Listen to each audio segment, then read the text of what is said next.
আজকের এই ভিডিওটিতে উচ্চ মাধ্যমিক 2024 ফাইনাল পরীক্ষার বাংলা বিষয় থেকে বাংলা শিল্প সাহিত্য সংস্কৃত ইতিহাস থেকে এই অংশ থেকে এই বছরের জন্য সেরা একেবারে শেষ মুহূর্তের জন্য প্রত্যেকটি অংশ থেকে মাত্র 9 থেকে 10টি করে শর্ট এমসিকিউ প্রশ্ন তার উত্তর নিয়েই আজকের এই বিশেষ ভিডিও।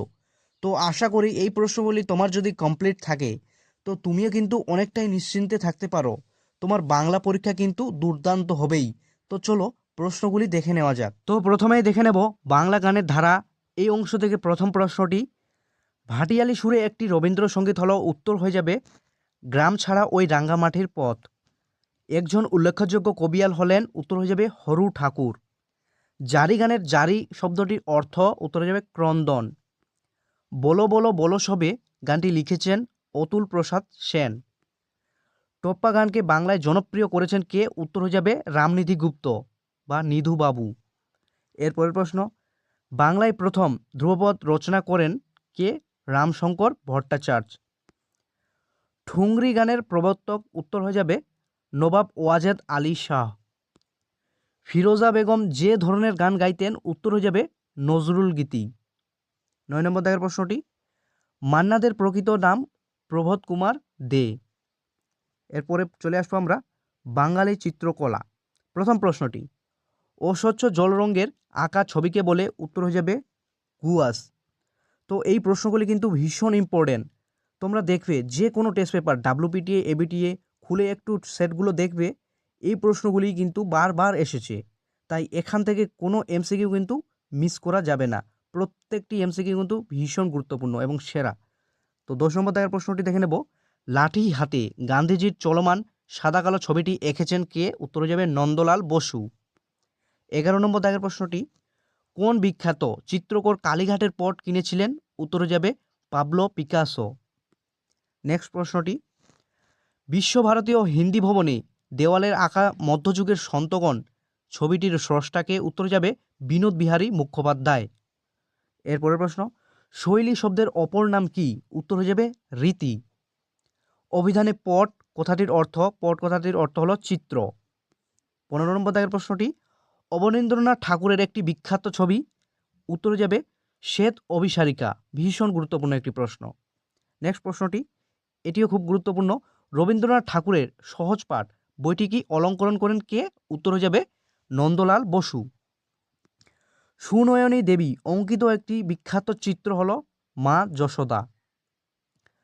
নব্যবঙ্গীয় চিত্ররীতির জনককে, উত্তর হয়ে যাবে অবনীন্দ্রনাথ ঠাকুর। নেক্সট প্রশ্নটি, কলাভবনে আচার্য হিসাবে রবীন্দ্রনাথ কাকে আমন্ত্রণ করে নিয়ে এসেছিল, উত্তর হবে নন্দলাল বসুকে। নেক্সট প্রশ্নটি, Indian academy of fine arts প্রতিষ্ঠা করেন, উত্তর হয়ে যাবে হেমেন মজুমদার। তো চলে আসবো এরপরে দেখে নেব আমরা বাংলার চলচ্চিত্রের কথা। এই অংশ থেকে প্রথম প্রশ্নটি দেখে নেব, ভারতীয় চলচ্চিত্রের জনককে, উত্তর যাবে দাদা সাহেব ফালকে। নেক্সট প্রশ্নটি, সত্যজিৎ রায়ের পথের পাঁচালী ছবিটির সঙ্গীত পরিচালক কে, উত্তর হবে পণ্ডিত রবিশঙ্কর। তো এই প্রশ্নটি কিন্তু টেস্ট পেপারের পাতায় পাতায় রয়েছে, এই প্রশ্নটি তোমরা ভীষণ গুরুত্বভাবে দেখে যাবে। নেক্সট প্রশ্নটি, বাংলার সর্বপ্রথম নির্বাক চলচ্চিত্র কোনটি, উত্তর হয়ে যাবে রাজা হরিশ্চন্দ্র। আর যদি পরীক্ষায় আসে বাংলার সর্বপ্রথম সবাক চলচ্চিত্র, তখন উত্তর হয়ে যাবে কিন্তু জামাই ষষ্ঠী। তো তোমরা এটি ভালোভাবে দেখে যাবে। নেক্সট প্রশ্নটি, ভারতীয় প্রথম তথ্যচিত্রকার হলেন, উত্তর যাবে হীরালাল সেন। মেঘে ঢাকা তারা ছায়াছবিটি তৈরি করেছেন, উত্তর হয়ে যাবে ঋত্বিক ঘটক। নেক্সট, বাংলার চলচ্চিত্রের প্রথম রঙিন বাংলা ছবিটির নাম হলো, উত্তর হয়ে যাবে পথে হলো দেরি। এরপরে চলে আসবো আমরা 29 নম্বর দাগের প্রশ্নটি, সত্যজিৎ রায়ের শ্রেষ্ঠ তথ্যচিত্র দ্য আয়নার আই তথ্যচিত্রটি কার জীবনী অবলম্বে নির্মিত, উত্তর যাবে বিনোদ বিহারী মুখোপাধ্যায়।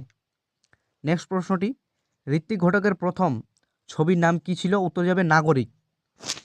এরপরে চলে আসবো আমরা বাঙালির বিজ্ঞান চর্চা। এই অংশ থেকে প্রথম প্রশ্নটি দেখে নেব, ইন্ডিয়ান স্ট্যাটিস্টিক্যাল ইনস্টিটিউট প্রতিষ্ঠা করেন কে, উত্তর যাবে প্রশান্ত চন্দ্র মহলান 20।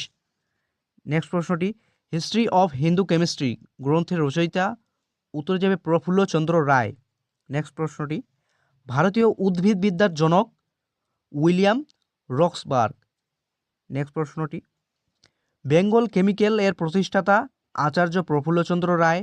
তো এরপরে নেক্সট প্রশ্নটি দেখে নেব, বাংলার বিজ্ঞান রচনায় পথিকৃৎ পত্রিকাটি হলো উত্তরে যাবে দিগদর্শন।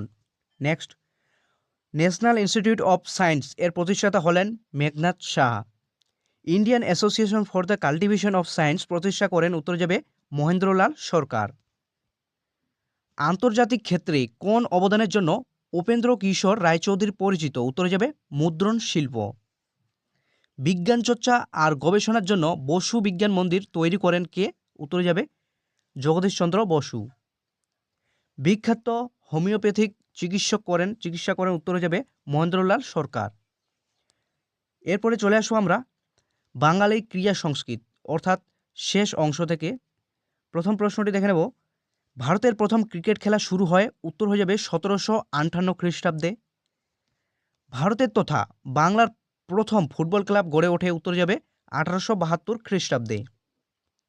ভারতীয় ফুটবলের ইতিহাসে স্মরণীয় ব্যক্তিত্বকে উত্তর হয়ে যাবে নগেন্দ্র প্রসাদ সর্বাধিকারী।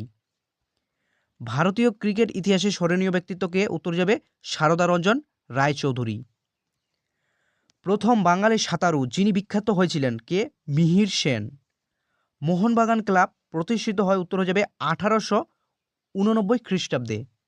নেক্সট প্রশ্নটি, বাঙালির প্রথম সার্কাসের নাম উত্তর হবে ন্যাশনাল সার্কাস।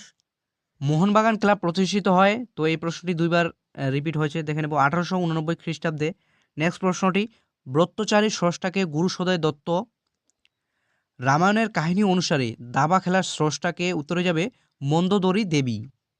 নেক্সট প্রশ্নটি, টেবিল টেনিস শহর বলা হয় বলে পরিচিত উত্তর যাবে শিলিগুড়ি। বিখ্যাত কুস্তিগিরি গোবর গুহ এর প্রকৃত নাম উত্তরে যাবে জ্যোতিষচন্দ্র গুহ। এরপরের প্রশ্নটি, নারায়ণচন্দ্র ঘোষ কোন খেলার সঙ্গে যুক্ত ছিলেন উত্তর যাবে কাবাডি। তো এই ছিল আজকের শিল্প সাহিত্যর সমস্ত অংশ থেকে বিভিন্ন গুরুত্বপূর্ণ শর্ট প্রশ্ন। আশা করি এই প্রশ্নগুলির মধ্যে থেকেই কিন্তু কমন আসার চান্সটা প্রায় অনেকটাই বেশি। তো তোমরা যারা বাংলা বিষয় থেকে এখনও পর্যন্ত অন্যান্য অংশ থেকে অর্থাৎ গল্প, কবিতা, নাটক, আন্তর্জাতিক কবিতা এই সমস্ত অংশ থেকে এমসিকিউ, এসসিকিউ শর্ট প্রশ্ন এখনও না দেখে থাকো, তো প্রথমে অবশ্যই সেই ভিডিওগুলি দেখে নেবে তোমাদের সুবিধার্থে। সেই ভিডিওগুলির লিঙ্ক কিন্তু এই ভিডিওর ডেসক্রিপশন বক্সে দিয়ে দেওয়া হলো, এমনকি বড় প্রশ্নর সমস্ত লিঙ্ক দিয়ে দেওয়া হলো, তোমরা অবশ্যই চেক আউট করে নেবে শেষ মুহূর্তের জন্য। তো তোমাদের ভিডিওটির শেষে একটাই কথা বলে রাখি, তোমাদের যদি এই ভিডিওগুলি দেখে উপকৃত হয়ে থাকো তো অবশ্যই তোমাদের বন্ধুদের কাছে এই ভিডিওগুলি শেয়ার করে দিবে। তো দেখা হচ্ছে নেক্সট কোনো ভিডিওয়। ততক্ষণ তোমরা ভালো থাকো, সুস্থ থাকো এবং শেষ মুহূর্তের জন্য মনোযোগ দিয়ে পড়াশোনা করতে থাকো। ধন্যবাদ।